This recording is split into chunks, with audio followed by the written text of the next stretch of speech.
Kaya naman bukod sa isang handa para kay Ate Mona, pinatawag ni Kuya ang mga girls para sa isang malaking sorpresa para kay Yong. Dahil kayo nga ay nagtagumpay sa pagbuo ng Rubik's Cube, maibibigay nyo kayong yung special package na napagkasundoan natin.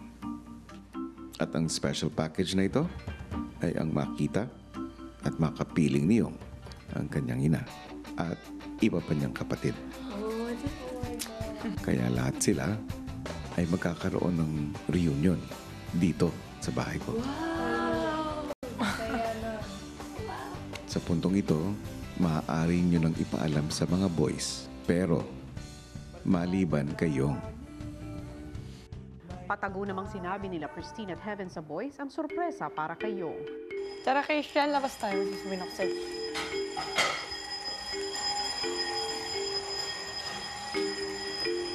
Ang alam ni Yong, magkakaroon ng baby shower para kay Ate Mona. The reason behind it is they will have a reunion. The whole family? The whole family. That's the special package that Kuya said. Hindi niya pwedeng malaman. Ha? So, yan. Ang girls nag-usap sa girls' bedroom. Di ba si Yung katong family nga ka ng mga igsuon niya kay wa sila tanan? Hindi sila nagkakasama. Oh my gosh. Kasi masyado Going to marami. be Masaya po ako kay Yong kasi dream come true na po para kay Yong po yun na magsama-sama po sila. Si Yong walang kaalam-alam na umaasa na makakasama rin ang ibang kapamilya. Nanay ko meron din. Galing ba? Sana nang dito. Parang masaya. Masakit, masaktan. Natanggap ko naman eh. Ang galing, housemates! Hindi kayo halata. Ilang sandali pa at sinimulan na ng housemates ang pag-aayos para sa handa ni Ate Mona. Hindi pag-decorate. Decorate.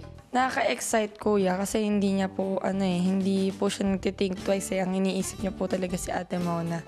So, masaya po na yun, nagagawa po namin makapag-surprise and makapagtago for the meantime sa isa pong housemate.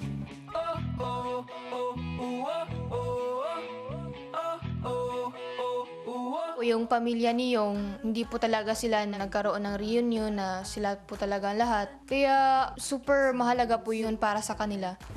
Mabuto yan. When you have 16 brothers and sisters, yes.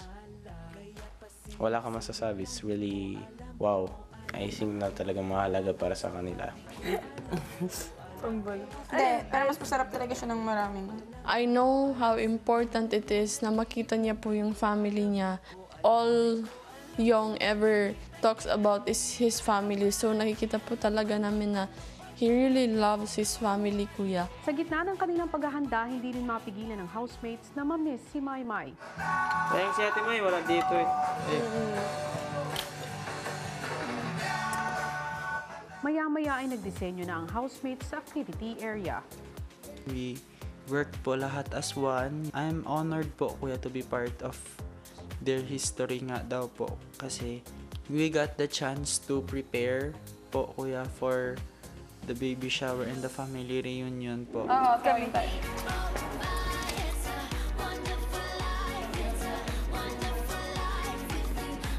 Si Yong hindi mapigil ang pagkasabik sa magiging handaan. Marami pong ginawa sa akin ng ate ko po na inalagaan niya din po ako dati. Gusto ko din po yung may balik yung pag-alaga niya po sa akin.